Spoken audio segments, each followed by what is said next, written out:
Maybe you've heard of mindfulness meditation, and just don't know what it is.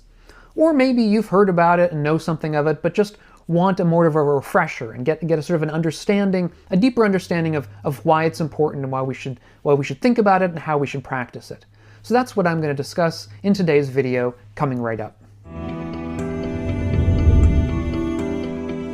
So what I'm going to do in this video is first I'm going to talk about what mindfulness is and why it might be important to us to pursue. And then later I'm going to talk about some of the practice and how we practice it, and talk about a few potential books or other sources that might interest you if you want to read further or learn further. So in general, mindfulness in English means to be aware of or attentive to something or conscious of it. And it's opposed to, let's say, being distracted or inattentive or in some way not present. And so mindfulness is the practice of substituting awareness for inattentiveness. It's a practice of being really and fully present with the way things are right now, as opposed to being lost in thoughts about the past, or lost in reminiscences of the past, or lost in thoughts about the future, what we're going to do tomorrow, or what we need to do in the rest of the day.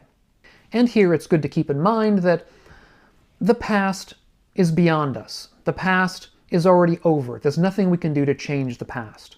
And the future isn't here yet, so there's nothing we can do right now about the future. Where we act, where we live, is in the present moment only. So it's the present moment that we really should focus on. And the point is not that we don't focus on the present, or that we should never think about the past or the future. Of course not. The point is that mindfulness is a practice of spending more time where we really live and where we really act, which is right here and now, as opposed to losing so much of our lives in pointless thoughts about times that we really can't affect. When we do a practice like this, however, of, let's say, trying to stay in the present moment for a time, we find certain things pretty quickly. And I would say that you should try this yourself, because that's part of the practice. But I think we generally find things pretty quickly. First of all, we tend to find that there are certain things that annoy us in our surroundings. Not always, but often. A sound that we don't like. A way we're sitting or standing that we don't like over a period of time. Some smell in the air, perhaps. Maybe some light that we don't like. It's too bright or not bright enough. And so the mind begins to wander and begins to sort of think about ways to change that. Let's say we're sitting in an apartment building, we have neighbors upstairs, and the dog is barking. So our mind immediately goes off into some kind of a story about how we can stop that from happening. About if we get up right now and go out our front door and walk upstairs and knock on their door, and we come up with these stories. We see how the mind works. And we also note that this kind of working of the mind has taken us out of the present moment. It's taken us into a future that doesn't exist yet. It's taken us into a kind of a story about how we could act in the future and change things. Nothing wrong with that in its right place, but right now we're trying to practice being in the present moment. Also, we might be in a situation where there's something that we really enjoy. Perhaps a nice smell of food that's being cooked. Perhaps a nice cool breeze that's wafting through the room that we're sitting in. Perhaps it's a beautiful kind of filtered light that we really love, or the warmth of the sun on our back. All of these things maybe, or others as well, may be things that we enjoy. Perhaps it's even music that we enjoy. And what we'll find then is often that we'll want that to continue. And if it changes or stops, we may again be lost in thoughts, ruminations about how to bring that back, about worries or wishes of it coming back. If the sun goes behind a cloud, we may be thinking to ourselves, well, perhaps if I move over here, or how long is that cloud going to be there? If there's a nice smell and it goes away, again, we might wonder why. And again, when this happens, it's taken us out of the present into what's and whys and hows of life, which are ordinarily where the mind resides. The third thing that we learn is that this syndrome of thoughts and impulses that comes up in the mind, this syndrome is something that is entirely out of our control. Because we've sat down here and said, okay, I'm going to focus on the present moment. And almost immediately, these thoughts arise, these impulses arise. Almost immediately, we're brought off into thoughts about the future or thoughts about the past, remembering the last time that something happened similarly. Almost immediately, the mind is pulled somewhere else, and this is not under our control. So, and this is what we begin to learn, I think, when we sit down and do this practice, is that this is how we live virtually all of our lives in an ordinary way. Virtually all of our lives, we're at the mercy of these kinds of automatic impulses that pull us this way and that we're not really in control of anything, because the mind simply brings these things up, brings up these ideas and impulses into the present moment, into our thought stream, without us wanting them necessarily, without us even thinking that they're necessary. It's just things that arise, and we begin to see them as just things that arise in the mind stream that pull us away from the present moment into thoughts, reminiscences, into planning, into thinking about what's happening tomorrow, or regretting, let's say, what happened yesterday, or musing about how nice it was what happened yesterday and how I can get it to happen again. And normally we live our lives this way, under the control of these kinds of thoughts and impulses. However, it may be that as you do this practice, you really get to a place where you want to reduce the control that these thoughts and impulses have over you. That you want to reduce the way that they pull you this way and that all the time during your life. And for that, you need a practice. And that is the practice of mindfulness. So what is then the practice of mindfulness? Well, the practice of mindfulness begins with calming. So it doesn't really matter what position we take, what physical position we put our body in. We can do mindfulness lying down. We can do it seated on a chair. We can do it seated on the floor on a cushion. We can do it standing up. We can even do it while we're walking. Although while we're walking, we'll see is a little bit different, but similar. So we can do it in any position. And as ordinarily, what you do is you begin by closing your eyes. Now, if you're walking, that's not going to be possible, but at least closing them a little ways. And that's to try to diminish the amount of sensory input that you have.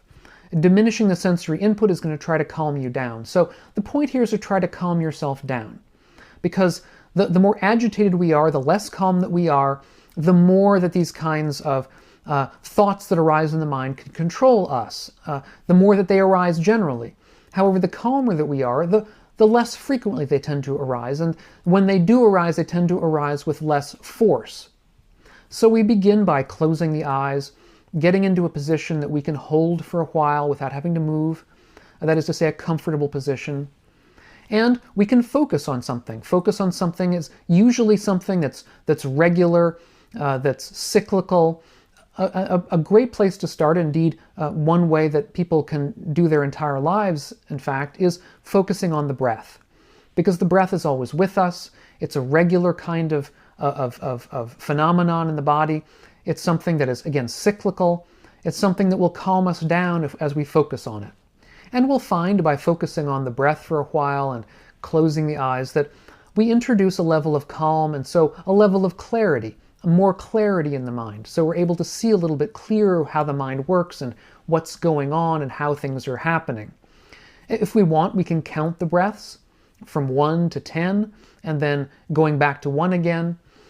Again, in a sort of a cyclical way, or we can name the breaths.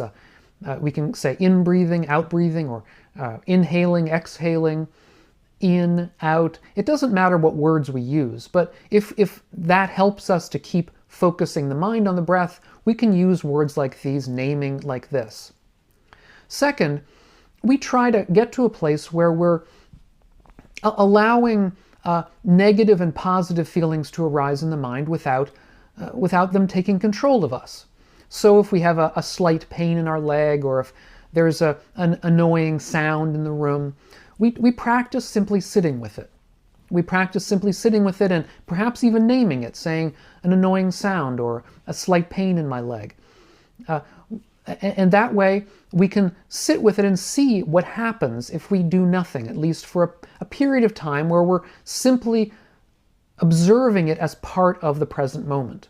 And similarly, if something good happens, if something nice happens, we simply sit with it without necessarily trying to grasp after it if it goes away or if it changes. We simply name it a nice sound, a pleasant breeze, if we want. We can use these kinds of words silently in our minds.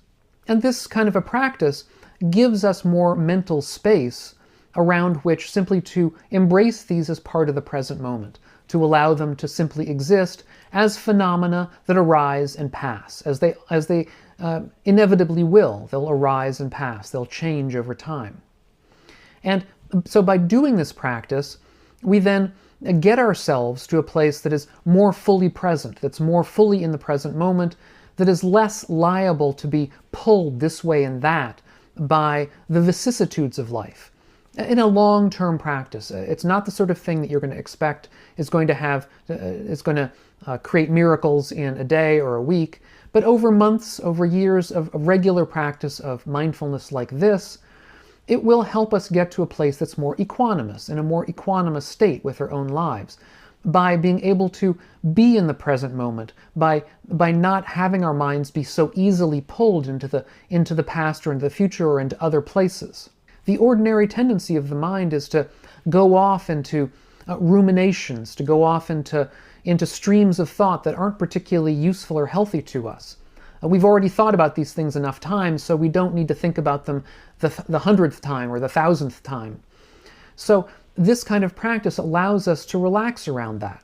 And this is especially important, I think, in today's what's known as the attention economy, where our attention is being pulled this way and that by the enormous amount of information that's being thrown at us all the time through the internet, through cell phones, email, texting, Facebook, Twitter, and all the rest. And I did a recent video about the role of mindfulness in this information economy and why this kind of practice is indeed so important nowadays.